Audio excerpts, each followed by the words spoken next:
Selamat sore Tribuners, Anda sedang menyaksikan live update Tribun News bersama saya Firda Ananda. Sore ini akan kami hadirkan informasi terkini untuk Anda yang akan dilaporkan secara langsung oleh reporter kami di lapangan. Dan inilah live update selengkapnya. Kita ke berita pertama, Saudara. Desa Rogo, Kecamatan Dolo Selatan, Kabupaten Sigi diterjang banjir bandang pada Minggu 29 Agustus malam. Banjir tersebut disebabkan oleh curah hujan yang tinggi. Hal itu mengakibatkan air meluap di Sungai Rogo dan membuat tanggul jebol. Kepala Desa Rogo Fuad Hudin mengatakan data sementara ada sebanyak 80 kepala keluarga yang terdata rumahnya rusak berat. Pemerintah Desa Rogo sendiri saat ini masih terus melakukan pendataan untuk rumah rusak berat, sedang, dan juga ringan. Terkait informasi lebih lengkapnya akan disampaikan oleh rekan wartawan kami dari Tribun Palu. Ada Salam yang saat ini sudah tersambung bersama kami. Halo Salam. Halo Firda. Salam, bisa Anda jelaskan sejauh ini bagaimana kondisi terakhir di Desa Rogo pasca banjir pada Minggu malam kemarin?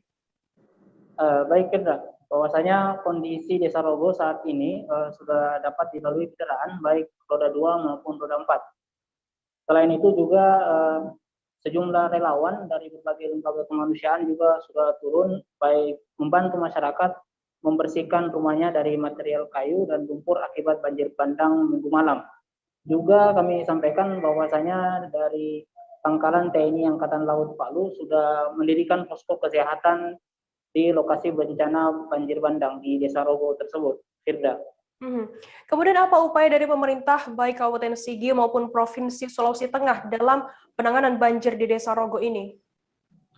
Baik, tadi kami juga sempat menemui Kepala Balai Wilayah Sungai Sulawesi 3, bahwasanya mereka sudah mengambil gambar kondisi sungai di Desa Rogo itu dan mengarahkan satu jenis alat berat ke hulu sungai untuk melakukan normalisasi sungai.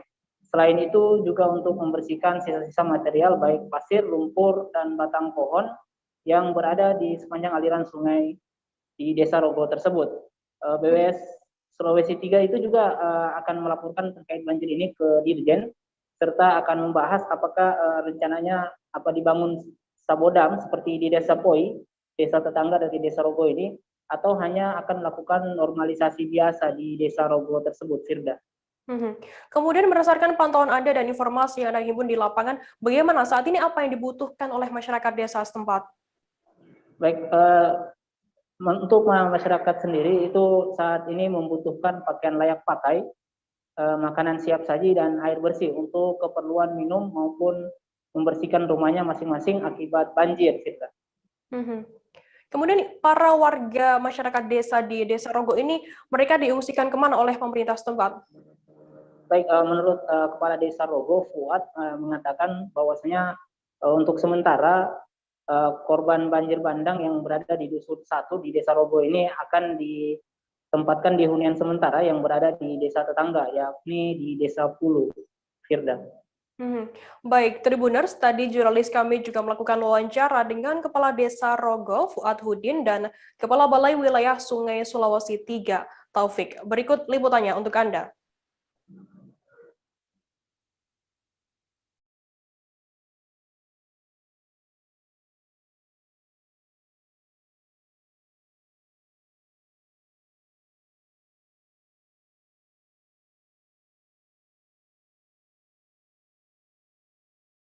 Kakak, ini kan masih pendataan kita di lapangan itu saudara, sementara yang kita data di lapangan sekitar rusak berat ini sekitar 80 kakak.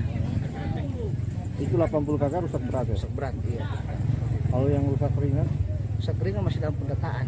Masih ada rusak sedang, ada rusak ringan, rusak berat sekitar 80. Berapa jiwa itu kakak? Sekitar 200 jiwa. Langkah-langkah kami dari pemerintah desa untuk sementara masyarakat masih ada mengungsi di desa tetangga, ada yang Desa Pulu, ada yang Dusun 1 mengungsi ke Dusun 2. Langkah-langkah kita pertama mungkin sore ini kita siapkan tempat pengungsian sementara dulu. Iya, karena masih ada bentar-bentar kosong, kita isi di situ di warga masyarakat dulu untuk sementara. Masih ada sih sementara kemarin di desa tetangga, Desa Pulu, Desa Dusun 2. Untuk dukungan untuk menentukan bisa buat sabo, nanti kita akan bahas. kita akan bahas dengan ini.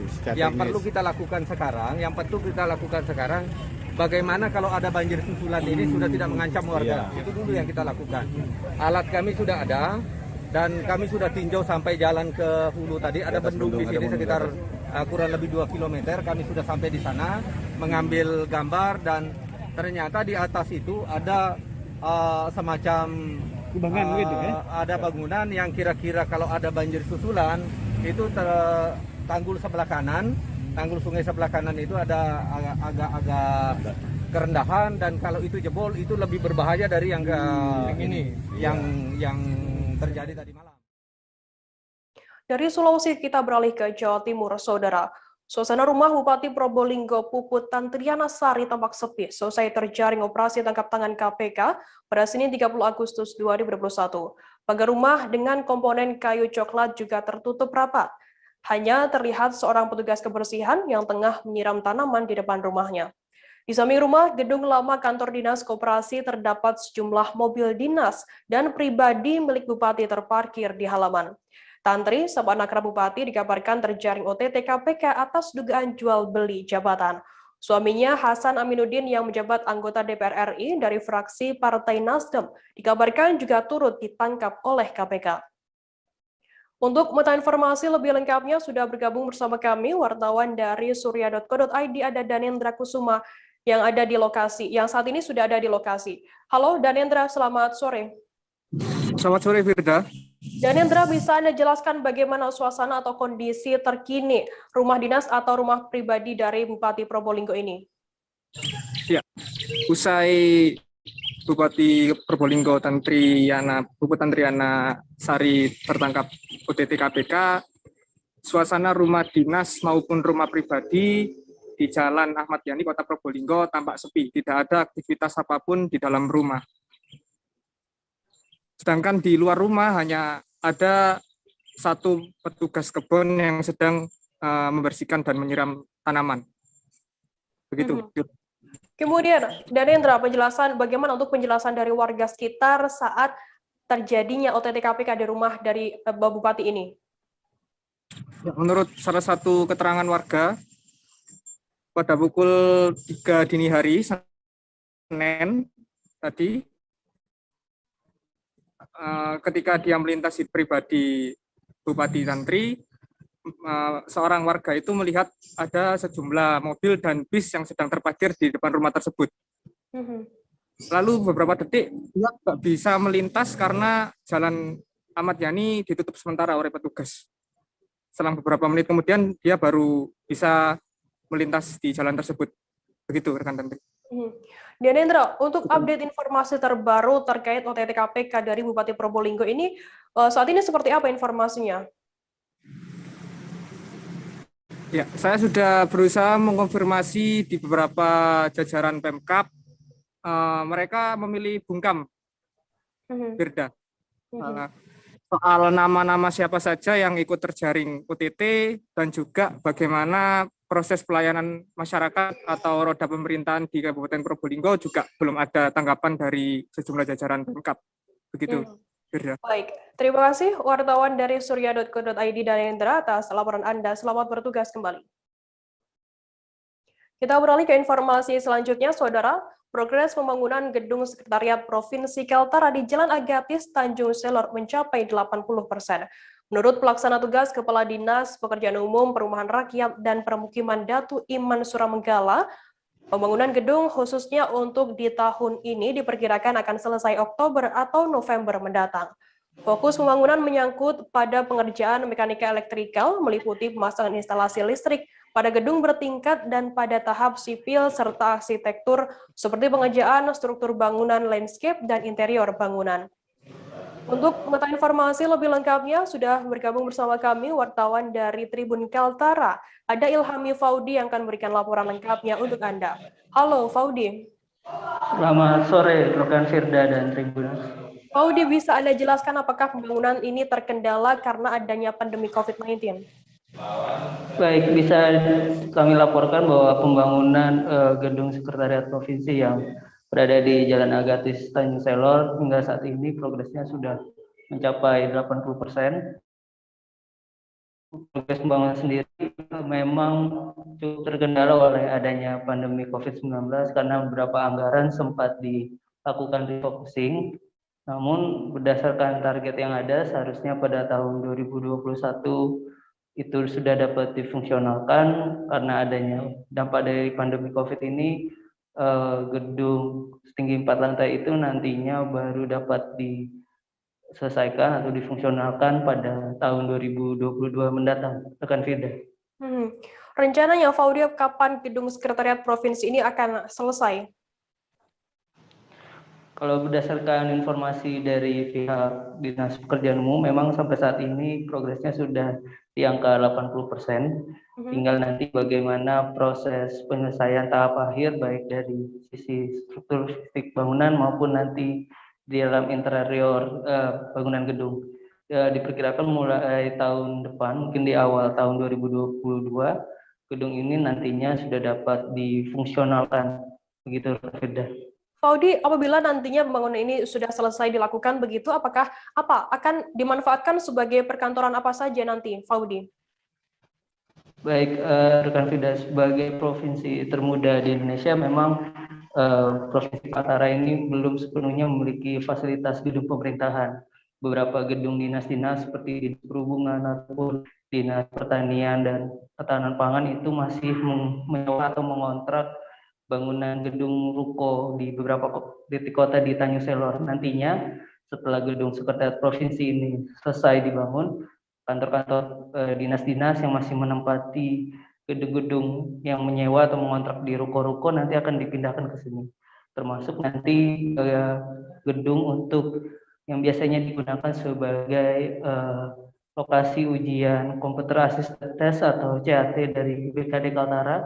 Nantinya bila gedung ini sudah selesai, tidak lagi mengontrak di salah satu ruko di Kota Tanjung Selor. Begitu, rekan Firda. Baik, terima kasih wartawan dari Tribun Kaltara, Ilham Faudi, atas laporan Anda. Selamat bertugas kembali. Tribuners, selesai jeda akan kami sajikan informasi untuk Anda mengenai penangkapan tersangka perampokan di Bandung dan pembobolan mesin ATM di Belitung Timur. Tetap di Live Update. Oke, apa kabar Bang Arief di sini untuk strateginya? Kalau saya sendiri di Jumip 37 ini yang semalam baru mulai, saya udah hitam. Sebenarnya aku nggak ngerasa itu penangkapan atau penggerebegan atau apapun itu, karena juga posisinya aku kriteria. Jadi kita mengenal disebut dengan stroke yang tidak berdarah dengan stroke yang berdarah. Stroke yang tidak berdarah itu biasanya ditandai dengan adanya penyumbatan. Kalau itu terjadi di sini mungkin pikirnya tidak ke situ kali ya, tapi kalau di Korea atau di Kamboja itu ada beberapa paper yang saya itu mas, ya dulunya tukang koran. Oh gitu ya, tukang koran. Ya, saya baca itu, Pak. Tuh kan pernah baca kan? Ya. Jadi kalau saya jadi pangdam itu udah bersyukur banget. Si anak ini dijadikan sebagai tersangka begitu. Ya kalau ini kita bicara yang di luar kasus Bongombo ya. Dengan nama hujan shower, di mana terdapat batas jelas antara daerah hujan dan tidak hujan yang biasanya terjadi pada fase awal mature stage atau tahap berbahaya itu Kang. Jadi mulai artinya terjadinya perlembekan. Nah itu untuk penetrasi akan sulit. Gitu ya. Dok saya ini menurut saya memang tidak mudah. Bukan urusan tanah diambil. Kalau misalnya Amerika Serikat sekarang. Rasulullah mengatakan dalam sebuah hadis bahwa berpuasa di 6 hari Syawal itu. Oke, apa kabar Bang Arief di sini untuk strateginya? Kalau saya sendiri di Jumip 37 ini yang semalam baru mulai, saya udah hitam. Sebenarnya aku nggak ngerasa itu penangkapan atau penggerebegan atau apapun itu, karena juga posisinya kriteria. Jadi kita mengenal disebut dengan stroke yang tidak berdarah dengan stroke yang berdarah. Stroke yang tidak berdarah itu biasanya ditandai dengan adanya penyumbatan. Kalau itu terjadi di sini mungkin pikirnya tidak ke situ kali ya, tapi kalau di Korea atau di Kamboja itu ada beberapa paper yang saya itu mas, ya dulunya tukang koran. Oh gitu ya, tukang koran. Ya, saya baca itu Pak. Tuh kan pernah baca kan? Ya. Jadi kalau saya jadi pangdam itu udah bersyukur banget. Si anak ini dijadikan sebagai tersangka begitu. Ya kalau ini kita bicara yang di luar kasus Bongombo ya. Dengan nama hujan shower, di mana terdapat batas jelas antara daerah hujan dan tidak hujan yang biasanya terjadi pada fase awal mature stage atau tahap berbahaya dewasa. itu Kang. Jadi mulai artinya terjadinya perlembekan. Nah itu untuk penetrasi akan sulit. Gitu ya. Dok, saya ini menurut saya memang tidak mudah. Bukan urusan tanah diambil. Kalau misalnya Amerika Serikat sekarang, Rasulullah mengatakan dalam sebuah hadis bahwa berpuasa di 6 hari Syawal itu. Oke, apa kabar Bang Arif di sini untuk strateginya? Kalau saya sendiri di Jumik 37 ini yang semalam baru mulai, saya udah sebenarnya aku nggak ngerasa itu penangkapan atau penggerebegan atau apapun itu, karena gitu posisinya aku jadi. Terima kasih Anda masih bersama kami di Live Update. Kita beralih ke Toraja Utara, Saudara. Seorang pria yang mengamuk sambil memegang sebilah badik menghebohkan warga kota Rantepao, Toraja Utara pada Minggu 29 Agustus malam. Dalam sejumlah video yang beredar, peristiwa itu terjadi di sekitar Jalan Andi Mapanyuki, tepatnya di persimpangan jalan menuju Masjid Besar Rantepao. Saat hendak diamankan warga, pria yang berinisial A 39 tahun itu lalu mencabut badik dari dalam tasnya. Terkait informasi lebih lengkapnya akan disampaikan oleh rekan wartawan kami dari Tribun Timur. Ada Tommy Paseru yang saat ini sudah tersambung bersama kami. Halo Tommy. Ya, halo Firda. Tommy, bisa Anda jelaskan bagaimana kronologi kejadian tersebut? Ya, dapat kami laporkan pada Minggu 29 Agustus malam kemarin, warga Toraja Utara dibuat heboh dengan adanya seorang pria yang mengacungkan atau mengeluarkan sebilah badik atau parang berukuran kecil saat hendak diamankan oleh warga dan beberapa aparat personil Polres Toraja Utara. Awalnya Firda, pria yang berinisial A berumur 39 tahun ini duduk di sebuah emperan kios warga bernama Paulus. Paulus yang curiga lantas melaporkan pria tersebut kepada personil jaga Polres Toraja Utara. Namun sebelum tiba, Paulus sempat bercerita dengan pria tersebut. Paulus menanyakan nama, asal dan sedang menunggu apa di emperan tokonya. Namun jawaban dari pria tersebut membuat Paulus bingung sekaligus membuatnya tersinggung. Sehingga ia memilih untuk masuk ke rumahnya dan mengunci pintu.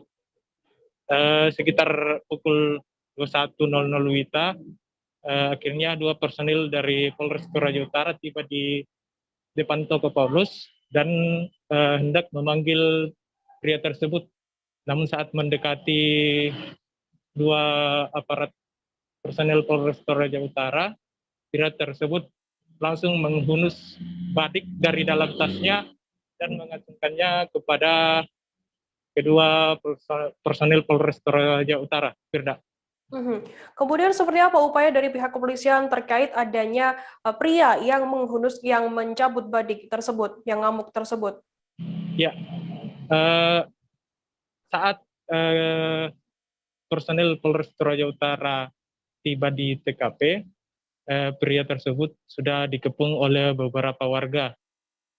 Karena dianggap mengancam, warga mempersenjatai diri menggunakan balok dan potongan bambu. Saat kejadian, personil Polres Toraja Utara yang tiba di lokasi juga sempat memberikan tembakan peringatan kepada pelaku ini.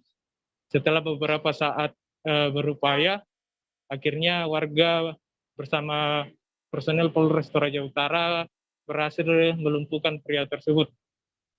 Saat dalam keadaan sudah tak berdaya, ia lalu dibawa ke Rumah Sakit Elim dan selanjutnya dibawa ke Polres Toraja Utara untuk menjalani pemeriksaan lebih lanjut. Firda. Kemudian dari pihak kepolisian sendiri, bagaimana untuk proses penanganan lebih lanjut terkait adanya pria yang menghunuskan badik ini? Ya, informasi yang kami peroleh tadi terkait proses hukum lebih lanjut, saat ini kami belum mendapatkan informasi secara resmi dari Polres Toraja Utara. Namun Informasi dari Kapolres Toraja Utara tadi menyebut bahwa pria ini diduga mengalami gangguan jiwa.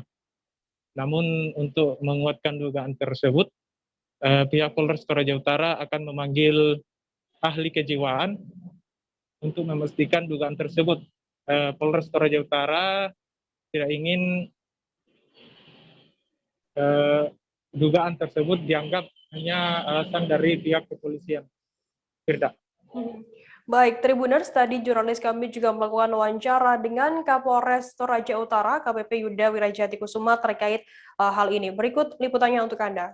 Pemeriksaan ini kami mendapatkan informasi bahwa yang bersangkutan beberapa waktu yang lalu pernah tertangkap di Polres lain.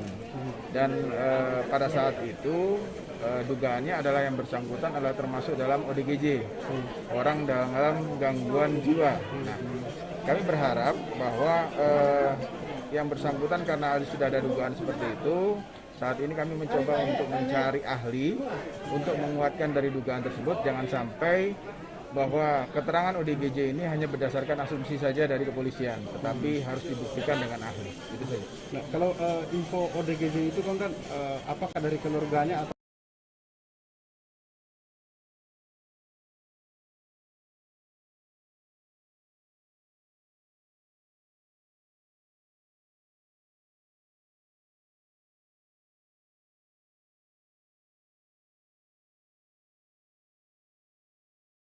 Kita beralih ke Jawa Barat, Saudara. Pelaku perampokan yang menodongkan senjata api kepada korbannya di sebuah ruko hingga videonya viral, kini hanya bisa tertunduk saat digiring di Mapolresta Bandung Senin 30 Agustus. Pelaku melakukan aksinya dengan menodongkan pistol kepada korbannya di toko yang berada di Bojong Soang, Kabupaten Bandung pada Sabtu 28 Agustus 2021. Kapolresta Bandung Kombes Pol Hendra Kurniawan mengatakan ada sebuah video viral terkait kegiatan sekelompok orang yang menggunakan kendaraan Jeep Wheels melakukan pencurian barang. Para pelaku berhasil ditangkap di Bojong Soang di lokasi yang berbeda. Adapun pelaku yang sudah diamankan yakni berinisial ZZ 40 tahun, SG 36 tahun, dan NK 43 tahun. Sedangkan satu orang pelaku lainnya masih DPO yakni berinisial Tole. Adapun yang menodongkan senjata api yakni berinisial ZZ. Untuk mengetahui informasi lebih lengkapnya sudah bergabung bersama kami wartawan dari Tribun Jabar. Ada Lutfi Ahmad yang saat ini sudah tersambung bersama kami. Halo Lutfi. Ya, selamat sore Firda. Lutfi, bisa Anda jelaskan kapan aksi penodongan tersebut dan di mana kejadian tersebut terjadi? Kejadian tersebut terjadi di salah satu ruko yang berada di Bojong Soang. Saat kejadian toko tersebut sedang ramai pengunjung atau pembeli, mereka pun berhamburan pergi karena ketakutan akibat adanya penodongan tersebut. Sehingga para pembeli pun langsung bepergian, dan untuk barang yang diambil tidak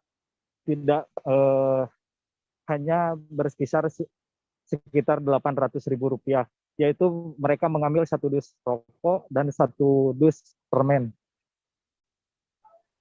Oke, kemudian bisa Anda jelaskan terkait apa saja barang yang diambil oleh pelaku ini? Apakah juga ada uang tunai yang juga diambil oleh pelaku?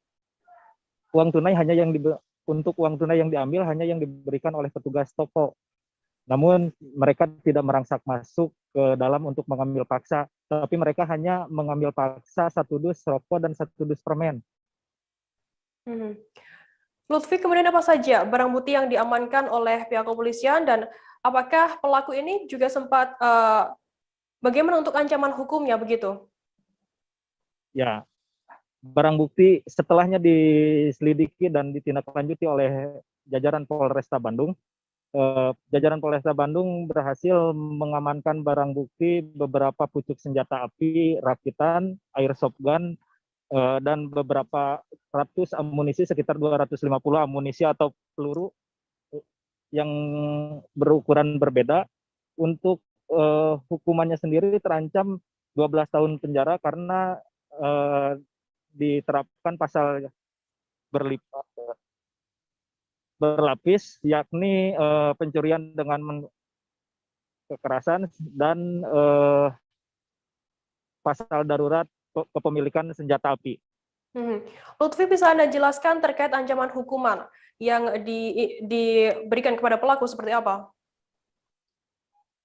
Ancaman hukumannya menurut Kapolresta Bandung, Hendra Kurniawan, ancaman hukuman keempat pelaku tersebut terancam hukuman selama 12 tahun penjara. Lutfi, bisa Anda jelaskan terkait kesaksian atau pengakuan dari para pelaku ini, apa motif mereka melakukan kekejian ini? Ya, menurut pengakuan para pelaku, motif mereka hanya awalnya ingin meminta rokok kepada toko tersebut karena mereka tidak memiliki uang. Namun di saat mereka datang ke toko tersebut, petugas ataupun pegawai toko tersebut lama untuk kembali sehingga mereka marah, datang dan mengancamnya dengan menodongkan pistol yang mereka bawa, yang ZZ bawa ya. Baik, Tribuners, tadi jurnalis kami melakukan wawancara dengan Kapolresta Bandung, Kombes Pol Hendra Kurniawan. Berikut liputan lengkapnya untuk Anda. Bukan kegiatan menodong atau selanjutnya mengambil barang-barangnya. Ini videonya cukup viral, kemudian kita lakukan penyelidikan dan pendalaman, kurang lebih sekitar tidak sampai 12 jam sudah berhasil kita ungkap bahwa pelakunya ada 4 orang. Kemudian memang menggunakan mobil Jeep Willys, tetapi tidak ada kaitan dengan komunitas tertentu. Tidak ada kaitannya. Di samping menggunakan kendaraan tersebut, mereka juga membawa senjata api yang sangat terlihat di CCTV. Kemudian kita kembangkan dan dilakukan penggeledahan serta penangkapan. Ternyata di dalam rumahnya kita menemukan amunisi kurang lebih ada 250 butir berbagai kaliber, dan ini cukup sangat berbahaya, ini betul tidak boleh beredar di tengah-tengah masyarakat. Ini masih kita kembangkan untuk keberadaan amunisi ini, mengingat keterangan dari para pelaku ini masih berubah-ubah. Sedang kita dalami bagaimana asal usulnya, termasuk ini senpi replika, ada berbagai jenis termasuk airsoft gun juga. Mereka berempat itu menggunakan mobil datang ke tempat tersebut untuk meminta sejumlah uang, kira-kira begitu. Uang yang diambil juga sebetulnya tidak seberapa, kerugian tidak seberapa, tetapi karena menggunakan senjata ini cukup meresahkan. Pelaku pembobolan mesin ATM di Kelapa Kampit berhasil ditangkap tim Panas Satreskrim Polres Belitung Timur pada Minggu 29 Agustus sekira pukul 9 malam waktu Indonesia Barat.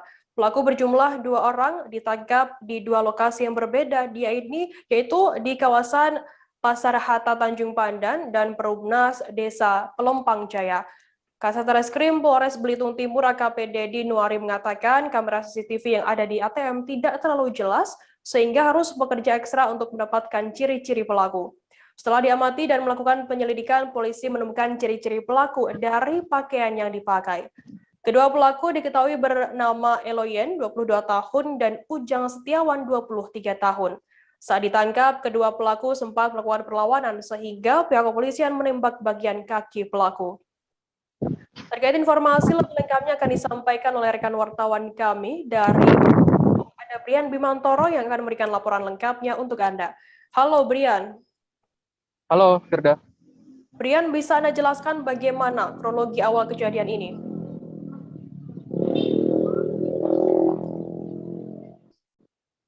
Halo Firda. Brian, bisa Anda jelaskan bagaimana kronologi kejadian awal ini bagaimana? Ya, Firda, pada hari Minggu tanggal 22 Agustus 2021, sekitar pukul 1 dini hari waktu Indonesia bagian Barat, pelapor bersama saksi mendapatkan laporan dari sistem komputer bahwa ATM bank tersebut yang berada di Kecamatan Kelapa Kampit, Kabupaten Belitung Timur mengalami gangguan atau error outstanding down.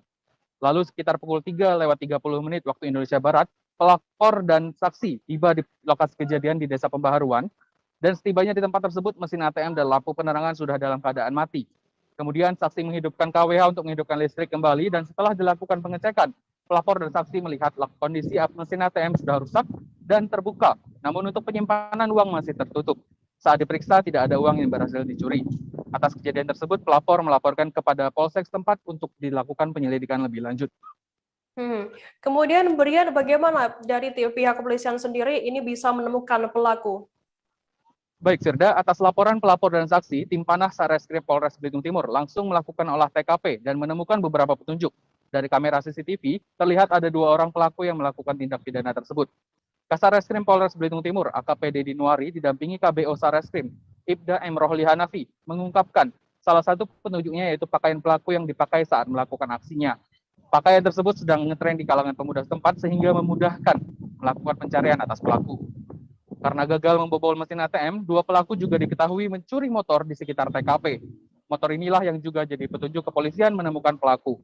Dari 2 petunjuk tersebut dan informasi-informasi yang dikumpulkan selama penyelidikan, 2 pelaku itu berhasil ditangkap di Tanjung Pandan pada Minggu 29 Agustus 2021, pukul 21 waktu Indonesia bagian Barat. Saat ditangkap, pelaku melakukan perlawanan sehingga polisi terpaksa memberikan timah panas pada salah satu kaki pelaku. Identitas pelaku sendiri yaitu Eloyan berusia 22 tahun, warga desa Pelempang Jaya, Tanjung Pandan, Belitung, dan Ujang Setiawan berusia 23 tahun, warga Bandung Barat, Jawa Barat. Brian, kemudian bisa Anda jelaskan terkait modus dan motif dari kejadian ini, seperti apa informasinya? Baik, Firda, setelah ditangkap, kedua pelaku dibawa ke TKP untuk melakukan rekonstruksi kejadian. Dalam rekonstruksi yang juga dihadiri oleh Kapolres Belitung Timur, AKBP Taufik Nur Isya, itu diketahui saat kejadian, pelaku mencoba merusak mesin ATM menggunakan kampak besi kecil yang dibawanya di jok motor. Sebelum beraksi, dia juga mematikan listrik supaya tidak terlihat mencurigakan oleh warga setempat. Salah satu pelaku bernama Eloyan mengatakan motifnya melakukan tindak pidana ini adalah ekonomi. Ia yang bekerja sebagai buruh harian mengaku kekurangan uang untuk menyalurkan kesenangannya sehari-hari. Brian, kemudian apakah pelaku termasuk dalam jaringan lainnya dan bagaimana tindakan kepolisian selanjutnya? Baik, Firda, untuk hingga saat ini polisi masih menyelidiki terkait adanya kemungkinan 2 pelaku ini termasuk dalam jaringan pembobol mesin ATM yang sudah profesional. Saat ini 2 pelaku sudah ditahan di rutan Mapolres Belitung Timur untuk mempertanggungjawabkan perbuatannya. Sekian, Firda. Baik, Tribuners, tadi jurnalis kami juga melakukan wawancara dengan Kasatreskrim Polres Belitung Timur, AKP Dedi Nuari, dan juga KBO Reskrim Polres Belitung Timur, Ibda M. Rohli. Berikut liputannya untuk Anda. Setelah itu, setelah mendapatkan informasi tersebut, kita melaksanakan olah TKP bersama-sama dari personel Satreskrim dengan personel Polsek Kelapa Kampit. Kami melakukan olah TKP dan mengumpulkan bukti-bukti yang ada di tempat kejadian perkara. Setelah itu, kami melakukan penyelidikan kurang lebih selama 1 minggu.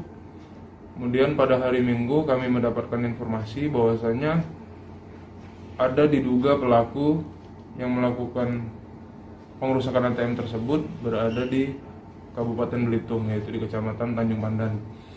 Setelah itu, tim panah Satreskrim Polres Belitung melakukan penyelidikan ke Kabupaten Belitung dan mencari kebenaran informasi tersebut.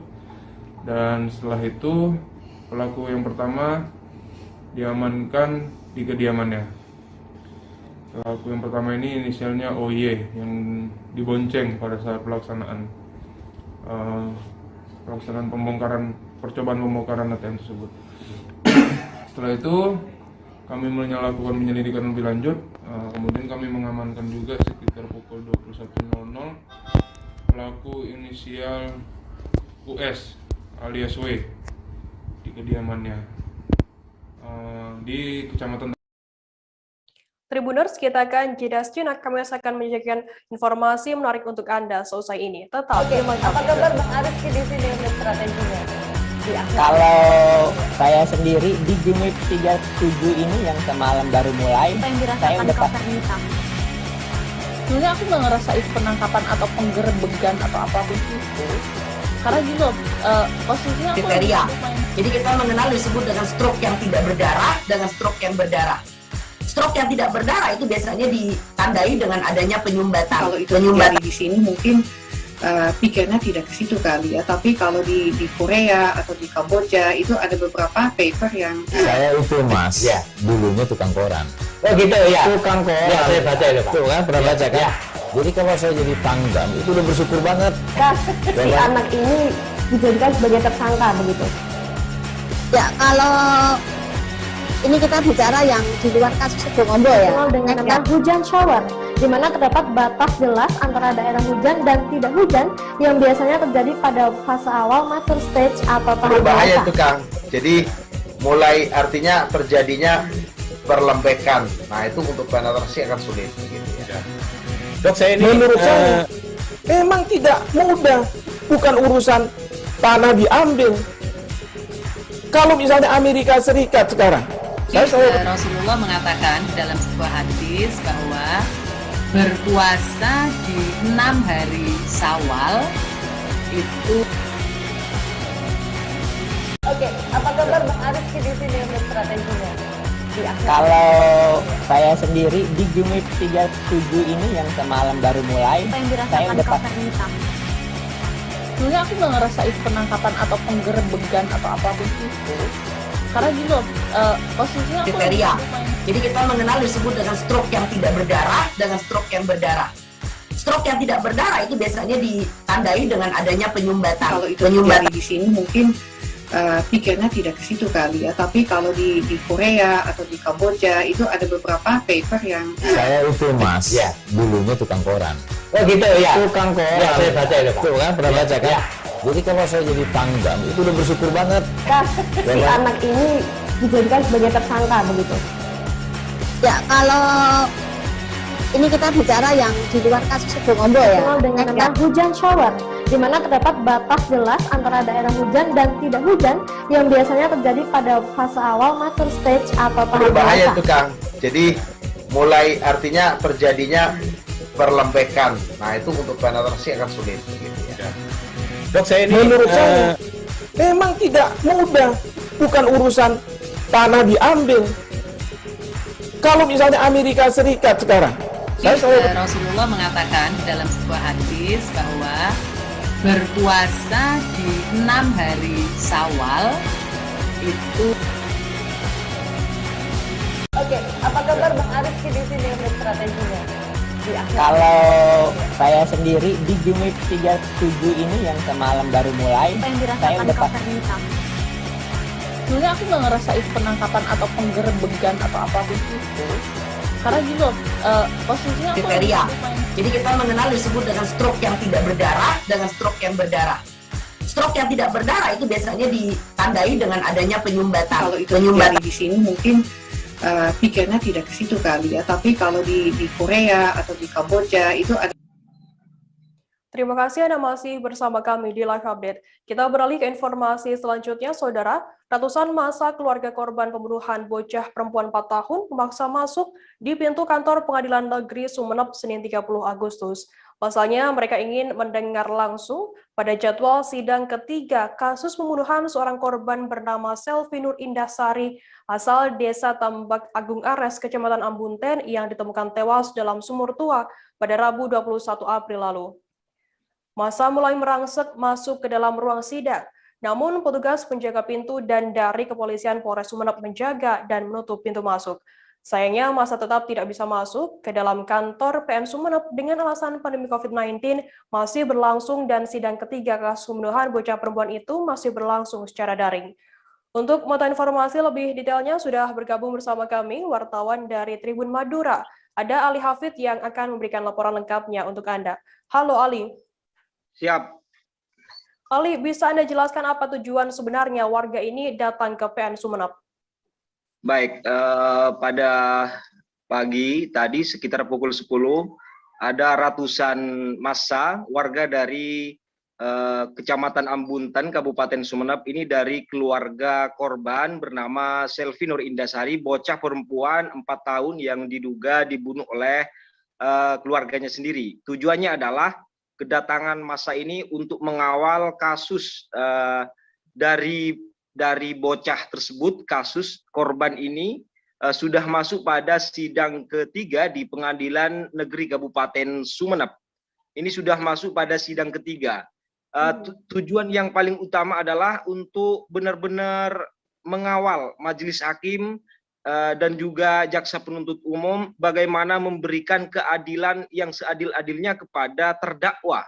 Terdakwa ini adalah SL umur 30, merupakan kerabat dari korban. Begitu. Ali, kemudian apa tuntutan warga dalam sidang kasus pembunuhan bocah perempuan 4 tahun tersebut dan terhadap terdakwa ini? Mereka menuntut, seperti yang disampaikan oleh koordinator massa tadi, Ali Maksum, menuntut bagaimana terdakwa ini diberi hukuman setimpal, yakni bahkan hukuman mati, seperti yang dialami oleh korban. Korban ini seorang perempuan yang masih berusia 4 tahun, ini diduga dibunuh oleh SL dengan dirampas perhiasannya berupa kalung emas, anting emas. Ini dirampas sebelum korban ini diceburkan ke dalam sumur tua di Kecamatan Ambunten. Ali, apakah saat ini sidang sudah selesai dan bagaimana untuk hasilnya? Untuk sidang kali ini kita belum bisa sempat wawancara secara langsung kepada Humas Pengadilan Negeri Sumeneb karena tadi kita sempat wawancara terbatas dengan Humas Pengadilan Negeri Sumeneb. Tadi disampaikan sidang secara daring dan masih berlangsung. Ini masih dalam sidang ketiga. Baik, Tribuners, tadi jurnalis kami juga melakukan wawancara dengan koordinator massa bernama Ali Maksum dan juga Humas PN Sumeneb Muhammad Arif Fatoni. Berikut liputannya untuk Anda. Kalau masalah data masyarakat ini kami tidak tahu ya, masalahnya bagaimana. Itu di sini kami hanya melihat di persidangan perkara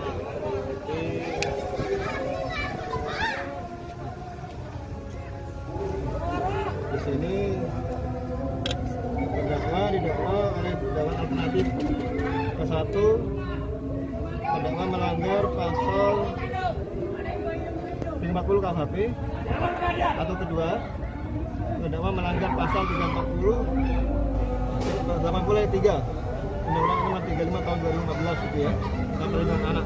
Ini tahapan sidangnya sudah keberapa, Pak? Masih saksi 4 kali persidangan. Hari ini saksi. Yang pertama saksi. Sidang hari ini berlanjut ya? Berlanjut ya. Tujuan aku mengawal sidang pertama. Tujuan aku menuntut pelaku pembunuhan agar dihukum mati. Itu permintaan kami. Pelakunya ya? Pelakunya. Itu tadi nggak dibolehin masuk. Kenapa katanya? PPKM. Ada berapa warga yang datang ke sini, Pak? Kurang lebih 100 orang. Bagaimana hasil ketemu dengan pihak pengadilan ini? Tadi soal kasus ini? Ya, dijelaskan bahwa untuk sementara masih daring katanya, dan kami dari pihak keluarga tidak boleh ikut masukan. Cuma sebatas di sinilah. Apakah aksi hanya sampai di sini saja ini, Bang? Tidak, ini masih berlanjut sampai finish. Universitas Halu Oleo Kendari, Sulawesi Tenggara bekerja sama dengan Korem 143 Halu Oleo menggelar vaksinasi Sivitas Akademika UHO dengan target 750 peserta. Vaksinasi tersebut diperuntukkan bagi dosen, tenaga pendidik, termasuk karyawan dan juga mahasiswa UHO. Vaksinasi dilaksanakan di Gedung Sport Center UHO selama 3 hari, dimulai dari Senin 30 Agustus hingga 1 September 2021 nanti. Kegiatan vaksinasi ini selain sebagai salah satu upaya membantu program pemerintah dalam percepatan vaksinasi untuk mencegah penularan COVID-19, juga sebagai syarat untuk melaksanakan kuliah tatap muka, yakni 75% mahasiswa telah divaksin. Terkait informasi lebih lengkapnya akan disampaikan oleh rekan wartawan kami dari Tribun News Sultra. Ada Amelda Devi yang saat ini sudah tersambung bersama kami. Halo Amelda. Halo Firda. Amel, bisa Anda jelaskan bagaimana proses pelaksanaan vaksinasi bagi Sivitas Akademika UHO ini? Iya, Firda. Untuk hari ini merupakan hari pertama pelaksanaan proses vaksinasi. Dan memang vaksinasi ini diperuntukkan bagi Sivitas Akademika di lingkup UHO. Untuk prosesnya sendiri itu diawali dengan pendaftaran secara online. Pendaftaran ini dibuka sejak Jumat lalu.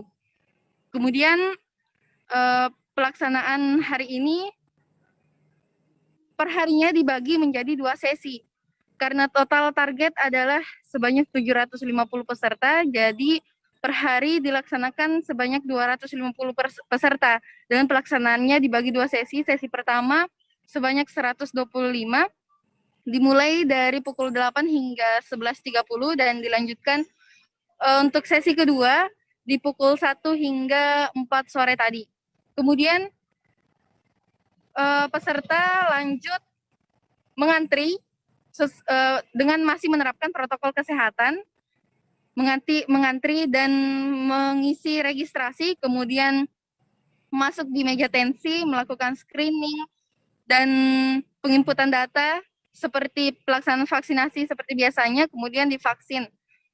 Dan itu secara bergantian dan kursi yang disediakan juga melebihi dari kapasitas sehingga tidak ada terjadi kerumunan. Seperti itu, Firda. Amel, siapa saja yang dilibatkan dalam pelaksanaan vaksinasi kali ini? Ya, baik Firda. Untuk vaksinasi Civitas Akademika ini diadakan oleh oleh pihak Universitas Halu Oleo sendiri bekerja sama dengan Korem 143 Halu Oleo. Kemudian pelaksanaannya sendiri dibantu oleh 3 unit kegiatan mahasiswa, diantaranya UKM Kasar PMI UHO, UKM Resimen Mahasiswa, dan UKM Ketahanan Nasional. Selain itu melibatkan juga 2 lembaga, yaitu Lembaga Badan Eksekutif Mahasiswa UHO dan Lembaga MPM UHO. Setelah itu beberapa pihak lainnya, yaitu dari pengamanan UHO sendiri. Seperti itu, Firda.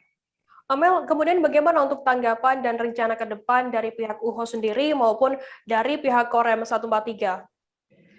Iya, seperti yang tadi kami sempat wawancara, Rektor UHO sangat memang ini merupakan tujuan dari pihak kampus karena vaksinasi ini dijadikan sebagai sebagai syarat untuk melakukan pelaksanaan kuliah tatap muka di Februari 2022 mendatang. Kemudian dari pihak Korem sendiri sangat senang lantaran beberapa instansi mengajak pihaknya untuk bekerja sama karena memang program percepatan vaksinasi ini menjadi tugas dari Korem juga untuk bagaimana bisa masyarakat di wilayahnya melaksanakan vaksinasi. Kemudian untuk perencanaan berikutnya, pihak kampus berencana akan melakukan vaksinasi seminggu 2 kali dan pelaksanaan vaksinasi ini akan diserahkan ke tiap-tiap fakultas. Seperti itu, Firda.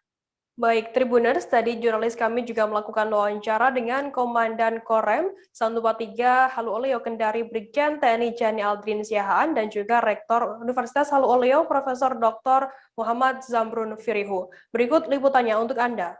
Arahan Presiden, kita mencapai yang namanya kekebalan komunitas. Ya. Untuk selanjutnya, Pak, mungkin ada kampus lain dengan kerjasama dengan Korem, Pak? Kita upayakan secepatnya, karena kalau saya bilang begini teman-teman, saya hari ini bahagia. Kenapa saya bilang hari ini bahagia? Saya tadi dari SMA Kartika, ada SMP Kartika, dan kemudian sekarang saya ke... Nah, sampai hari ini datanya, kalau nggak salah itu 10-15%, jadi masih jauh lah. Jadi kita masih berusaha untuk mengejarkan, baik mereka kita usahakan vaksin mandiri, artinya mencari sendiri tempatnya, di samping itu juga kita mengadakan dalam kampus. Dan ini salah satu untuk menjadi salah satu tujuannya itu ya. ke depannya nanti untuk bisa kuliah luring, kuliah offline. Ya. Tapi begini Pak. Mahasiswa IAIN Ambon menggelar unjuk rasa di depan Gapura Kampus Senin 30 Agustus 2021. Masa aksi membawa atribut demonstrasi seperti alat pengeras suara hingga poster yang bertuliskan tuntutan aksinya. Selain melakukan orasi, demonstran juga membakar beberapa ban mobil dalam aksi tersebut. Menurut Koordinator Lapangan Irfan Maddoan, 22 tahun, mengatakan aksi tersebut digelar untuk menuntut pihak kampus agar melakukan perpanjangan waktu pembayaran biaya semester. Terkait informasi lebih lengkapnya akan disampaikan oleh rekan wartawan kami dari Tribun Ambon. Ada Meisha yang saat ini sudah tersambung bersama kami. Halo Meisha. Halo Firda, halo Tribuners. Meisha, bisa Anda jelaskan bagaimana jalannya demonstrasi oleh mahasiswa IAIN Ambon ini? Baik, Firda dan juga Tribuners, perlu saya informasikan bahwa hari ini Senin 30 Agustus tahun 2021 sekiranya pukul 10 waktu Indonesia Timur tadi pagi, sejumlah mahasiswa Institut Agama Islam Negeri Yayan Ambon melakukan aksi unjuk rasa di depan jalan utama masuk Gapura kampus Yayan Ambon. Mereka datang membawa atribut demonstrasi seperti alat pengeras suara atau megafon, kemudian poster yang bertuliskan poin tuntutan mereka. Nah, pembakaran beberapa ban mobil juga sempat mewarnai aksi unjuk rasa tadi. Demikian, Firda. Misha, kemudian apa alasan atau tuntutan masa aksi dalam unjuk rasa kali ini? Baik, Firda dan juga Tribuners, untuk diketahui, menurut salah satu koordinator aksi, Irfan Maddoan, ia mengatakan bahwa aksi tersebut dilakukan untuk menuntut pihak kampus agar melakukan perpanjangan waktu pembayaran biaya semester.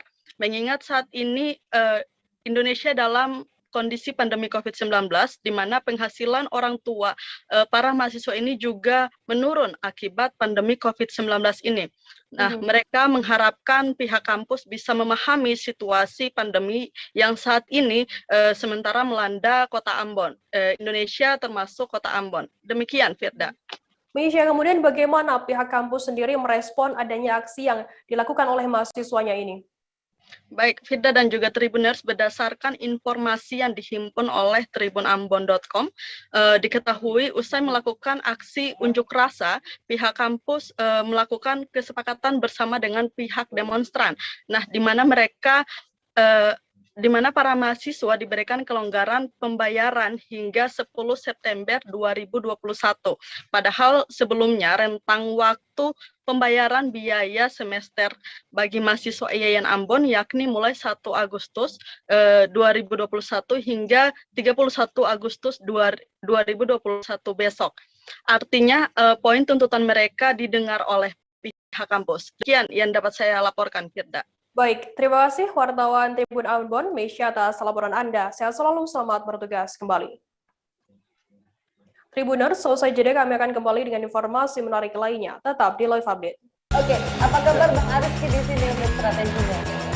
Kalau saya sendiri di Jumit 37 ini yang semalam baru mulai, saya udah pas. Sebenarnya aku nggak ngerasa itu penangkapan atau penggerebegan atau apapun itu. Karena gitu, posisinya kriteria. Jadi kita mengenal disebut dengan stroke yang tidak berdarah dengan stroke yang berdarah. Stroke yang tidak berdarah itu biasanya ditandai dengan adanya penyumbatan. Kalau itu terjadi di sini mungkin pikirnya tidak ke situ kali ya. Tapi kalau di Korea atau di Kamboja itu ada beberapa paper yang saya itu Mas, ya dulunya tukang koran. Oh gitu ya. Tukang koran. Ya saya baca ya Pak. Tuh kan pernah baca kan? Ya. Jadi kalau saya jadi pangdam itu udah bersyukur banget. Si anak ini dijadikan sebagai tersangka begitu. Ya, kalau ini kita bicara yang di luar kasus Bongombo ya. Dengan nama hujan shower, di mana terdapat batas jelas antara daerah hujan dan tidak hujan yang biasanya terjadi pada fase awal mature stage atau tahap berbahaya itu Kang. Jadi mulai artinya terjadinya perlembekan. Nah itu untuk penetrasi akan sulit. Gitu ya. Dok, saya ini menurut saya memang tidak mudah, bukan urusan tanah diambil. Kalau misalnya Amerika Serikat sekarang, Rasulullah mengatakan dalam sebuah hadis bahwa berpuasa di 6 hari Syawal itu. Oke, apa kabar Bang Ariski di sini untuk strateginya? Kalau saya sendiri di Jumit 37 ini yang semalam baru mulai, saya udah pas. Sebenarnya aku nggak ngerasa itu penangkapan atau penggerebegan atau apapun itu. Karena gitu, posisinya kriteria. Jadi kita mengenal disebut dengan stroke yang tidak berdarah dengan stroke yang berdarah. Stroke yang tidak berdarah itu biasanya ditandai dengan adanya penyumbatan. Kalau itu terjadi di sini mungkin pikirnya tidak ke situ kali ya. Tapi kalau di Korea atau di Kamboja itu ada beberapa paper yang saya itu Mas, ya dulunya tukang koran. Oh gitu ya. Tukang koran. Ya saya baca ya Pak. Tuh kan pernah baca kan? Ya. Jadi kalau saya jadi pangdam itu udah bersyukur banget. Si anak ini dijadikan sebagai tersangka begitu. Ya, kalau ini kita bicara yang di luar kasus Bongombo ya. Dengan nama hujan shower. Masih bersama saya, Firda Nana di Live Update. Kita beralih ke Bogor, Saudara. Sebanyak 600 warga di Kelurahan Pabuaran, Kecamatan Bojonggede, Kabupaten Bogor, Senin 30 Agustus antusias mengikuti vaksinasi massal yang diselenggarakan di halaman Masjid An-Najah. Warga telah mengantre sejak pukul 8 pagi waktu Indonesia Barat dengan membawa sejumlah persyaratan yang harus dipenuhi. Adapun jenis vaksin yang diberikan yakni ada Sinovac dengan 600 dosis.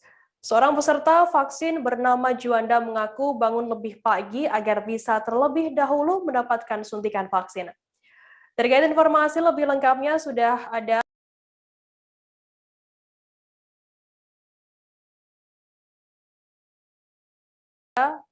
bersama kami wartawan dari Tribun News Bogor, ada Yudis Tirawane yang akan memberikan laporan lengkapnya untuk Anda. Halo Yudis. Halo Firda. Yudis, bisa Anda jelaskan bagaimana proses jalannya vaksinasi massal di Kelurahan Pabuaran ini? Ya, baik Firda, dapat saya sampaikan bahwa memang tadi pagi sekitar pukul 8 waktu Indonesia bagian Barat dilaksanakan vaksinasi massal untuk warga Kelurahan Pabuaran, Kecamatan Bojonggede, Kabupaten Bogor. Vaksinasi massal ini merupakan salah satu bentuk upaya pemerintah untuk meminimalisir ataupun paparan COVID-19 begitu, dan juga tadi sekitar pukul 8 waktu Indonesia bagian Barat ini warga telah antusias melakukan antrian. Bahkan pantauan saya di lapangan tadi antrian sampai mengular dari halaman Masjid An-Najah menuju ke jalan raya begitu Firda. Yudis, kemudian ada berapa dosis vaksin yang disuntikan dan jenis apa saja yang diberikan kepada masyarakat? Ya, berdasarkan informasi yang saya peroleh tadi Firda bahwa sebanyak 600 dosis vaksin diberikan kepada masyarakat, di mana memang masyarakat harus disuntik vaksin untuk dosis pertama dan juga dosis kedua, dan juga memang masyarakat telah sangat menantikan untuk proses vaksinasi massal ini, mengingat vaksin merupakan salah satu hal penting untuk memenuhi ataupun mengunjungi salah satu tempat gitu. Kemudian harapan dari warga sendiri setelah disuntik vaksin di sana seperti apa informasinya? Ya baik, kita memang masyarakat mendukung gerakan pemerintah terkait vaksinasi massal ini, mengingat saat ini situasi dan kondisi masih berada di dalam pandemi COVID-19, dan juga masyarakat berharap agar virus corona dapat segera diminimalisir ataupun segera hilang dari Indonesia, dan khususnya tadi untuk warga Kelurahan Pabuaran, Kecamatan Bojonggede, Kabupaten Bogor. Baik, terima kasih wartawan Tribun News Bogor Yudis Tirawane atas laporan Anda. Selamat bertugas kembali. Kita beralih ke Jakarta, Saudara. Sebanyak 610 sekolah di DKI Jakarta mulai melakukan pembelajaran tatap muka secara terbatas pada hari ini, Senin 30 Agustus 2021. Hal ini disambut penuh antusias oleh para siswa, guru, bahkan juga orang tua. Di SDN Pondok Kelapa 5 Durensawit, Jakarta Timur contohnya, sejumlah orang tua tampak mengabadikan momen hari pertama anaknya masuk sekolah tatap muka secara terbatas dari depan ruang kelas dengan menggunakan kamera ponsel. Terkait informasi lebih lengkapnya akan disampaikan oleh rekan wartawan kami dari Tribun Jakarta, ada Pebi Adiliana yang saat ini sudah tersambung bersama kami. Halo Pebi. Halo Firda. Pebi, bisa Anda jelaskan bagaimana laporan Anda terkait hari pertama pembelajaran tatap muka di DKI Jakarta pada hari ini? Baik Firda, sebanyak 610 sekolah di DKI Jakarta mulai melakukan pembelajaran tatap muka pada hari Senin tanggal 30 Agustus 2021 ini.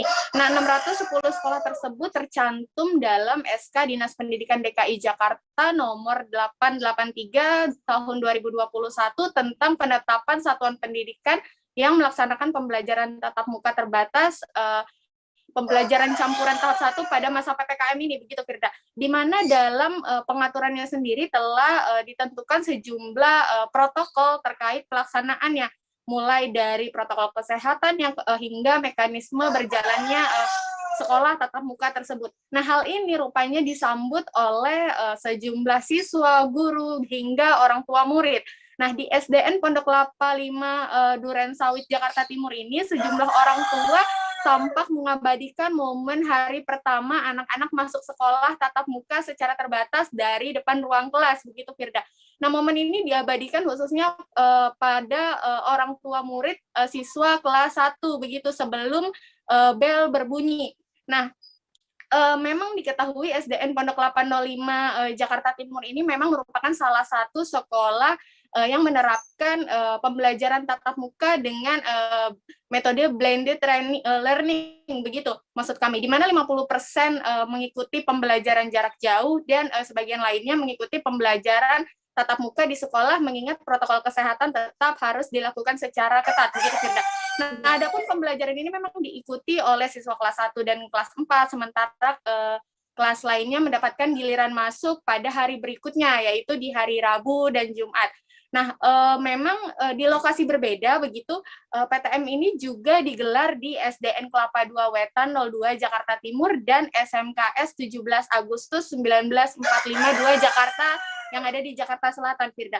Nah, sebanyak 99% orang tua di SDN Kelapa II Wetan 02 Jakarta Timur ini sudah menyetujui berlangsungnya sekolah tatap muka. Nah, memang sejumlah orang tua murid bahkan terlihat sampai harus diatur jaraknya ketika hendak melakukan penjemputan di area sekolah pasca jam sekolah selesai, begitu Firda. Nah, memang dari pihak sekolah hingga guru-guru maksud saya guru hingga petugas keamanan begitu saling bahu-membahu untuk memantau berjalannya protokol kesehatan di lokasi.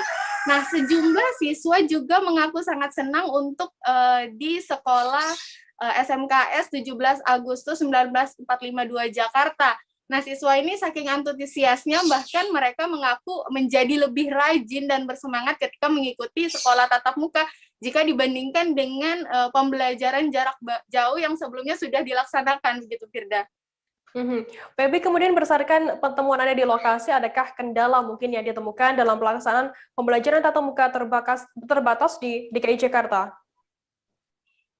Ya, memang jika secara teknis pelaksanaan pembelajaran tatap muka hari pertama ini mungkin belum ditemukan adanya kendala yang begitu berarti, begitu Firda. Namun untuk di SMKS 17 Agustus 1945 Jakarta 2 Jakarta ini memang diketahui hampir 89% anak-anak sudah mendapatkan vaksinasi. Juga dengan banyaknya guru-guru yang sudah divaksinasi, begitu Firda. Nah, sementara sisanya sendiri menurut keterangan yang kami terima memang masih belum divaksin karena memiliki alasan tertentu, misalnya seperti penyakit komorbid, begitu Firda.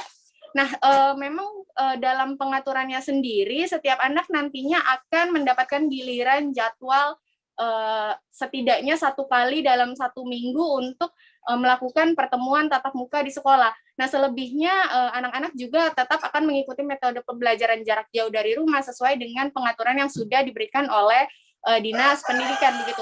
Namun mungkin kalau kendala lainnya lebih kepada kendala selama pembelajaran di masa pandemi, begitu Firda. Nah, menurut informasi yang kami terima dari Kepala Sekolah SMKS 17 Agustus 1945 2 Jakarta ini, misalnya dalam kondisi perekonomian yang memang sedang kurang baik saat ini, begitu diakuinya banyak orang tua murid yang mulai mengeluhkan masalah ekonomi dalam kegiatan pembelajaran. Misalnya saja dengan banyak orang tua yang mengalami pengurangan gaji selama pandemi sehingga berdampak kepada pembelajaran anak-anak, begitu khususnya pada sekolah swasta seperti SMKS 17 Agustus 1945 ini, Firda, begitu.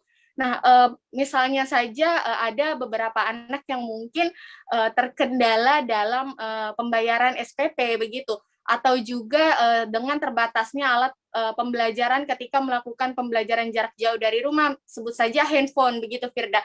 Nah, diakui pihak sekolah ini memang sejumlah siswa sejujurnya sudah terbantu dengan adanya beberapa stimulus dari Pemprov DKI, misalnya seperti KJP. Namun memang hal ini tidak menyasar kepada 100% siswa.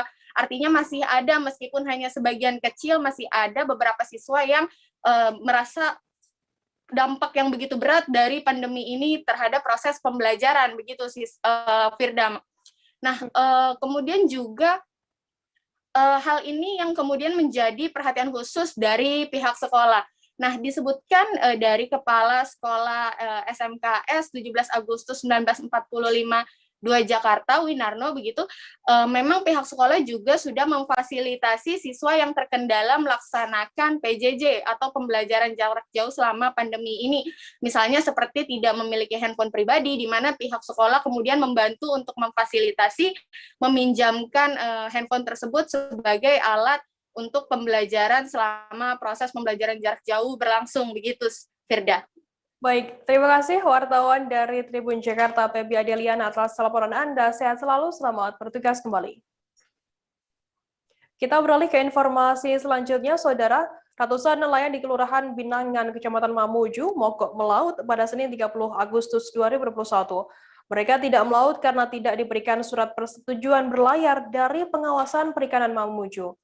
Selain itu, surat layak operasi dari Syah Bandar Perikanan Mamuju juga tidak diterbitkan, sehingga para nelayan di Kelurahan Binangan, Mamuju tidak melaut.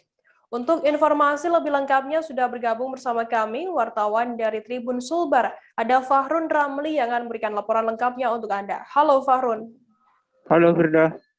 Fahrun, bisa Anda jelaskan apa penyebab ratusan nelayan ini mogok melaut di Kelurahan Binangan, Mamuju? Ya, betul sekali. Ratusan nelayan di Kelurahan Binangan, Kecamatan Mamuju, Kabupaten Mamuju, Sulawesi Barat itu mogok melaut pada Senin tanggal 30 bulan 8 2021. Hal itu disebabkan karena tidak adanya surat persetujuan berlayar yang dikeluarkan pengawasan perikanan Mamuju. Juga tidak diterbitkannya surat layak operasi dari Syah Bandar Perikanan Mamuju. Hal demikian diberlakukan karena untuk mengurus surat tersebut, para nelayan ini harus memperlihatkan surat keterangan sudah vaksin. Sedangkan para nelayan ini sampai saat ini belum juga vaksin. Jadi mereka kecewa atas pemberlakuan syarat tersebut, sehingga dia melakukan mogok melaut hari ini. Begitu. Kemudian apa dampak dari mogoknya para nelayan di Mamuju ini? Dampak dari mogoknya para nelayan di Mamuju ini, stok ikan di pelabuhan atau TPI, tempat pelelangan ikan Kabupaten Mamuju, itu sudah sangat terbatas. Dan diperkirakan besok harganya akan melonjak drastis. Yang tadinya harga ikan itu 20.000, sekarang rata-rata harga ikan menjadi 30.000. Karena stok ikan sudah habis, sudah merosot, begitu. Fahrun, bagaimana kemudian tanggapan dari pihak terkait soal adanya nelayan yang mogok ini? Ya, Firda. Bagaimana kemudian tanggapan dari pihak terkait soal adanya nelayan yang mogok ini? Informasi terakhir yang diperoleh tadi itu dari Ditpol Airut Polda Sulbar, yang mengeluarkan surat himbauan itu adalah pihak kepolisian Ditpol Airut Polda Sulbar, dengan alasan mengingat karena di Kabupaten Mamuju sendiri itu vaksinasi sangat rendah, capaian vaksinasi sangat rendah di kalangan nelayan, di kalangan perkampungan nelayan yang lebih dari 100 orang nelayan tersebut belum melakukan vaksin. Sehingga untuk menghimbau para nelayan ini untuk vaksin, mereka menerbitkan surat edaran bahwa pelarangan nelayan ke laut jika belum vaksin. Jadi kalau mereka melaut, itu ditahan sama polisi udara, polisi perairan dan udara, dan dimintai surat keterangan vaksin. Jika tidak memperlihatkan surat keterangan vaksin, maka nelayan tersebut disuruh untuk memutar balik. Seperti itu, Firda. Baik, Tribuners, tadi jurnalis kami juga melakukan wawancara dengan salah satu nelayan warga Binanga bernama Mahamudin. Berikut liputannya untuk Anda. Ini hari tadi. Ya. Ada berapa orang ini nelayan dan bahkan ada berapa kapal tadi yang kembali ini dari laut, tidak sempat keluar karena tidak ada SLO-nya. Ada sekitar 10 kapal barangkali. Ini akan membuat merugikan nelayan, Pak? Ya, sangat merugikan. Kenapa? Sebagian nelayan tadi sudah ambil barang dari bos. Sekitar ada berapa kapal itu, ya terpaksa rugi saja. Berapa satu kapal itu sebenarnya perampasannya? Sekitar 4 jutaan Pak, satu kali berangkat. Yeah. Dan itu akan mengakibatkan kerugian besar Pak. Betul. Sekitar langkah selanjutnya apa yang kita mau dulu Pak? Siap, langkah selanjutnya kita mau adakan kerja ini Pak. Kalau harus kita ada punya surat keterangan palsu, kalau baru dikasih selo. Nama lengkap siapa? Mahamudinnya. Viral di media sosial kabar soal kapal tongkang menabrak pilar jembatan Mahakam Samarinda. Informasi lengkapnya akan kami hadirkan untuk Anda seusai jeda. Tetap di Live Update. Oke, apa kabar Bang Ariski di sini untuk strateginya? Kalau saya sendiri di Jumit 37 ini yang semalam baru mulai, saya udah sebenarnya aku nggak ngerasa itu penangkapan atau penggerebegan atau apapun itu. Karena gitu, posisinya aku kriteria. Jadi kita mengenal disebut dengan stroke yang tidak berdarah dengan stroke yang berdarah. Stroke yang tidak berdarah itu biasanya ditandai dengan adanya penyumbatan. Kalau itu terjadi di sini mungkin pikirnya tidak ke situ kali ya. Tapi kalau di Korea atau di Kamboja itu ada beberapa paper yang saya itu mas, ya dulunya tukang koran. Oh gitu ya. Tukang koran. Ya saya baca itu Pak. Tuh kan pernah baca kan? Ya. Jadi kalau saya jadi pangdam itu udah bersyukur banget. Si anak ini dijadikan sebagai tersangka begitu. Ya, kalau ini kita bicara yang di luar kasus Sebongombo ya. Dengan nama hujan shower, di mana terdapat batas jelas antara daerah hujan dan tidak hujan yang biasanya terjadi pada fase awal mature stage atau tahap berbahaya dewasa. itu Kang. Jadi mulai artinya terjadinya perlembekan. Nah itu untuk penetrasi akan sulit begitu ya. Dok, saya ini menurut saya memang tidak mudah, bukan urusan tanah diambil. Kalau misalnya Amerika Serikat sekarang, Rasulullah mengatakan dalam sebuah hadis bahwa berpuasa di 6 hari Syawal itu. Oke, apa kabar Bang Ariski di sini untuk strateginya? Kalau saya sendiri di Jumit 37 ini yang semalam baru mulai, saya udah sebenarnya aku nggak ngerasa itu penangkapan atau penggerebegan. Terima kasih Anda masih bersama kami di Live Update. Kita beralih ke informasi selanjutnya, Saudara. Gubernur Kalimantan Timur Isra Nur merespon terkait kapal tongkang yang menabrak pilar jembatan Mahakam. Ia akui baru mendapatkan informasi tersebut dari awak media. Saat ini pihaknya menindaklanjuti insiden yang terjadi pada Senin 30 Agustus pagi. Apabila memang terbukti ada unsur kelalaian dan kesengajaan, maka akan mendapatkan sanksi. Saat ini pihaknya masih belum ada rencana untuk merenovasi jembatan yang berumur 35 tahun tersebut. Terkait informasi lebih lengkapnya akan disampaikan oleh rekan wartawan kami dari Tribun Kaltim, ada Gino Prayudi yang saat ini sudah tersambung bersama kami. Halo Gino. Halo Firda, selamat sore. Gino, bisa Anda jelaskan bagaimana kondisi terkini jembatan Mahakam pasca ditabraknya oleh kapal tongkang? Iya, Firda, selamat sore. Kondisi terkini jembatan Mahakam yang berada di kota Samarinda itu kondisinya tidak ada kerusakan yang signifikan. Hanya memang sedikit tadi ada sedikit getaran mungkin dari pada saat kapal tongkang itu menabrak atau menyerempet area jembatan Mahakam itu. Dan saat ini kondisi jembatan masih bisa dilewati oleh beberapa kendaraan. Di pantauan terakhir sore sekitar pukul 3 sore tadi, sejumlah kendaraan dari arah Samarinda seberang menuju kota pun masih tetap bisa dilewati oleh kendaraan baik roda 2 maupun roda 4 Firda. Gino, kemudian bisa Anda jelaskan terkait kronologi kapal tongkang ini bisa menabrak pilar jembatan Sungai Mahakam seperti apa? Untuk kronologisnya ini masih simpang siur tidak untuk saat ini karena kapten kapal masih sedang diperiksa oleh Satuan Kepolisian Air Udara Kota Polresta Samarinda.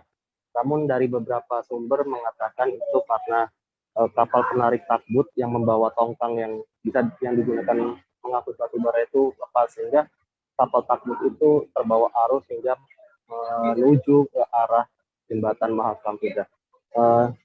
Dari Kepala Dinas Perhubungan Kaltim, Pak Sembiring, mengatakan juga diduga karena pada saat kapal itu ingin berbalik arah dari arah hulu ke hilir menuju ke arah hulu, itu tali atau kabel pengaitnya mengenai area kaki jembatan sehingga tali tersebut putus dan tongkang tersebut terbawa arus hingga menabrak salah satu kaki atau pilar jembatan Mahakam. Gino, kemudian berapa untuk kerugian yang ditaksir atas insiden ini? Untuk saat ini masih belum tahu pasti karena saat ini pihak Pol Airut sedang melakukan investigasi kepada anak buah kapal maupun kapten kapal tongkang tersebut. Hingga saat ini kami belum dapat informasi yang pasti karena saat ini pihak kepolisian air udara sedang melakukan investigasi dengan menanyakan beberapa saksi maupun anak buah maupun kapten kapal tongkang tersebut kerja. Baik, Tribuners, tadi jurnalis kami juga melakukan wawancara dengan Gubernur Kalimantan Timur, Sanur, terkait hal ini. Berikut liputannya untuk Anda. Melintang Jembatannya apa tiangnya? Tiang fondasinya, Pak. Nah, saya tanya jembatannya apa tiangnya? Tiang fondasinya, Pak. Tiangnya harus dikaret, jangan Pilar jembatan, Pak. Pilar, Pak. Ya. Nanti saya cek dulu ya. Saya cek dulu, nanti pasti kita tidak tanya lanjuti. Ya, ada sanksi segala macam. Kalau ada kerusakan pasti diminta ganti rugi, Pak. Kita lihat, kita evaluasi dulu. Ada hal yang tidak disengaja, ada yang disengaja, ada yang lalai segala macam pasti ketahuan. Ya sama nanti dengan pihak keamanan dan perhubungan ya. Sudah kan. Pak, kan berulang kali terjadi gitu, Pak. Ada evaluasinya mungkin, Pak? Sudah ada evaluasi. Kumisnya bagus. Sudah dievaluasi tapi memang sering terjadi berarti, Pak ya? Tidak apa-apa, memang kayak gitulah, memang jembatan itu bangunnya kan jembatan Sungai Karangmumus, jembatan Mahakam itu, bukan jembatan Sungai Mahakam. Konstruksinya gitu, Pak. Ya, itu kan jembatan Sungai Karangmumus ditaruh di situ, sehingga pilarnya tidak terlalu lebar. Jadi dia tidak menghitung. Dan di situ harus deras. Kenapa? Karena penyempitan sungai. Kenapa dibangun di situ? Karena di situ biayanya murah, jadi dibangunlah di situ. Dulu awalnya jembatan itu dibangunnya di hulu di Sungai Gunjang itu, yang menggunakan sistem parabol yang tingginya di atas 48 meter di atas permukaan paling tinggi air. Jadi itu kan kapal-kapal bisa lewat. Tapi ini kan pada saat itu pertimbangannya adalah yang penting cepat selesai dulu jembatan itu. Wali Kota Pontianak Edi Rusdi Kamtono menyampaikan pada perpanjangan PPKM level 3 yang diperpanjang hingga 6 September nanti diberikan sejumlah kelonggaran. Di antaranya adalah taman-taman di Kota Pontianak akan mulai dibuka pada Senin 30 Agustus. Sebelumnya taman di Kota Pontianak ditutup untuk sementara waktu. Sebagaimana dalam SE, tertera aturan sejumlah lokasi diizinkan beroperasi hingga pukul 9 malam dengan pengunjung maksimal 50% dari kapasitas yang ada. Selain pembatasan jam operasional, Edi juga menekankan agar ada penerapan protokol kesehatan secara ketat, memakai masker, mencuci tangan dan juga hand sanitizer. Untuk informasi lebih lengkapnya, sudah bergabung bersama kami wartawan dari Tribun Pontianak, ada Muhammad Rokib yang akan memberikan laporan lengkapnya untuk Anda. Halo Rokib. Ya, sore Firda.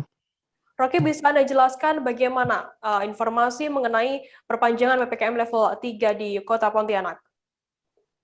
Ya, Firda, berdasarkan instruksi dari Mendagri nomor 34 tadi kemarin bahwa PPKM level 3 di Kota Pontianak, Kalimantan Barat itu diperpanjang hingga 6 September 2021 mendatang.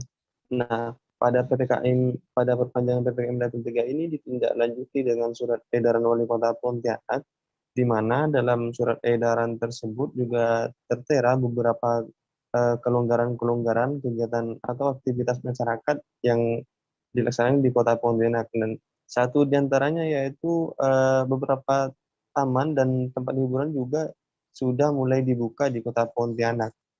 Namun dengan tetap menerapkan protokol kesehatan COVID-19. Nah, untuk taman sendiri memang sudah dibuka di Kota Pontianak, di mana sebelumnya itu sempat dilakukan penutupan sementara dengan tampak di kawasan tersebut juga ada diberi garis polisi lain oleh para petugas dan juga tampak spanduk besar juga tertulis di kawasan tersebut.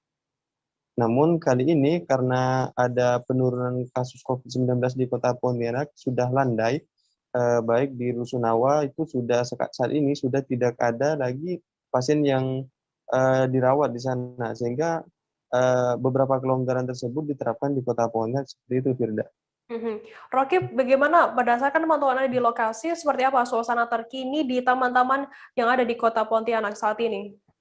Ya, Firda, berdasarkan dari pantauan kami di lapangan bahwa memang untuk pengunjung mulai berdatangan di hari pertama dibukanya taman ini, namun memang tidak seperti hari-hari biasanya, di mana di hari-hari biasanya itu untuk pengunjung di taman seperti di Taman Catur dan lain sebagainya itu cukup ramai, namun untuk kondisi saat ini di PPKM level 3 ini sekitar turun 50%, artinya turun secara drastis karena memang masyarakat ada yang masih di rumah saja dan lain sebagainya seperti itu.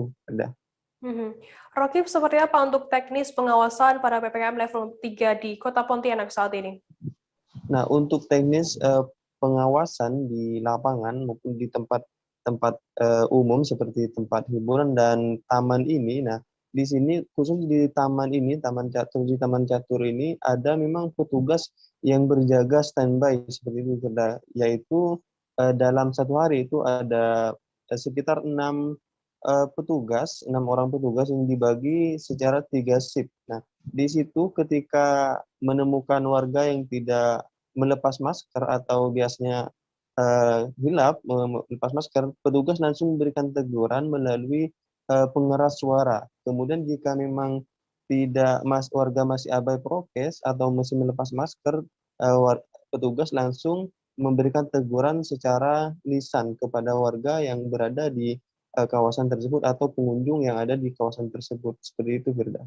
Baik, Tribuners, tadi jurnalis kami juga melakukan wawancara dengan Wali Kota Pontianak, Edi Rusdi Kamtono. Berikut liputannya untuk Anda.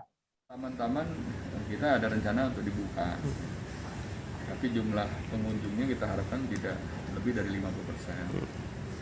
Nah, kalau lebih dari 50%, kita minta masyarakat untuk mengurungkan ya niatnya berada di situ. Jadi jangan sampai ada desakan-desakan kerumunan yang ramai. Sarana olahraga untuk yang di lapangan terbuka memang kita sudah izinkan di lapangan bola, basket selama mereka menjaga prokes. Syukur-syukur kok mereka sudah vaksin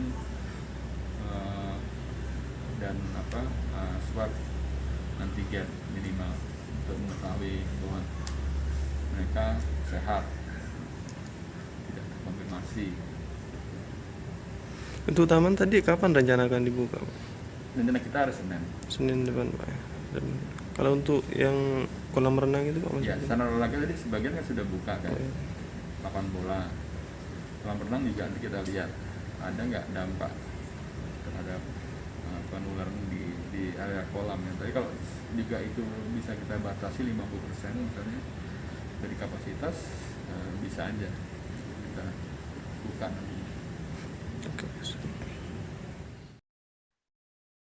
Balai Konservasi Sumber Daya Alam BKSDA Bali menggelar kegiatan restocking karang hias ke alam di kawasan Balai Turtle Island Development, Pantai Serangan, Denpasar Selatan, Denpasar, Bali pada Senin 30 Agustus. Kegiatan ini dilaksanakan dalam rangka memperingati Hari Konservasi Alam Nasional atau HKAN yang jatuh setiap tanggal 10 Agustus. Ratusan karang yang dilepas di perairan Pantai Serangan merupakan hasil budidaya Asosiasi Koral Kerang dan Ikan Hias Indonesia dan Kelompok Pembudidaya Karang Hias Nusantara. Kasubag Tata Usaha BKSDA Bali, Prawono Marwanto menjelaskan ada sebanyak 200 buah karang yang hari ini ditanam di bawah laut. Melalui kegiatan ini, BKSDA Bali bertujuan untuk melestarikan ekosistem laut dan mendukung wisata bahari. Untuk mengetahui informasi lebih lengkapnya sudah bergabung bersama kami wartawan dari Tribun Bali. Ada Adrian yang akan memberikan laporan lengkapnya untuk Anda. Halo Adrian. Halo Firda, selamat sore. Adrian, bisa Anda jelaskan seperti apa kegiatan BKSDA Bali ini dalam memperingati Hari Konservasi Alam Nasional? Baik Firda dan juga saudara, dapat saya jelaskan bahwa hari ini, hari Senin, Balai Konservasi Sumber Daya Alam Bali melaksanakan kegiatan restocking karang hias di kawasan pantai Serangan, Kota Denpasar, Bali. Dan ada sejumlah karang hias yang dilepas ke perairan pantai, yakni sebanyak 200 species karang hias yang bekerja sama atau yang telah dibudidayakan oleh Asosiasi Koral Kerang Ikan Hias Indonesia dan juga kelompok pembudidaya kerang hias Nusantara. Masing-masing ada 100 species yang dilepas liarkan atau maksud kami ditanam di perairan laut di pantai Serangan ini, Firda. Adrian, mengapa? Bisa Anda jelaskan mengapa perlunya dia lakukan restocking karang hias ini dan apa sebenarnya potensinya? Ya, Firda, dapat kami sampaikan bahwa kegiatan restocking karang hias ini merupakan bagian dari Hari Konservasi Alam Nasional yang jatuh pada tanggal 10 Agustus yang lalu. Namun baru di kegiatan restocking ini baru diselenggarakan hari ini.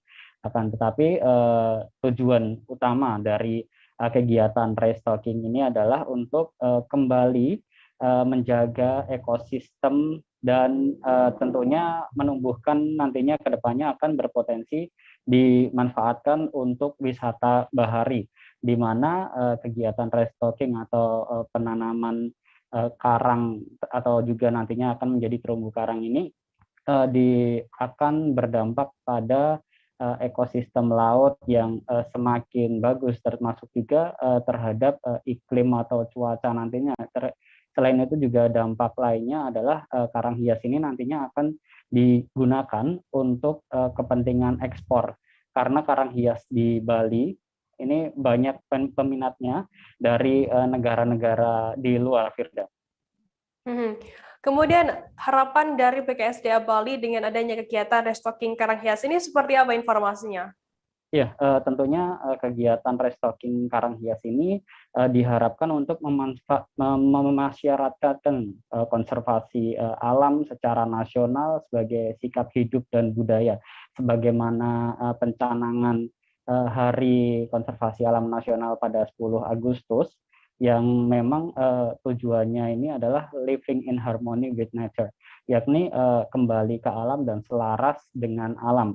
Dan Hari HKAN atau Hari Konservasi Alam Nasional ini dicanangkan di era pemerintahan Susilo Bambang Yudhoyono pada tahun 2009 silam dan kemudian ditetapkan melalui keputusan Presiden nomor 22 tahun 2009 yang resmi setiap tanggal 10 Agustus diperingati sebagai Hari Konservasi Alam Nasional.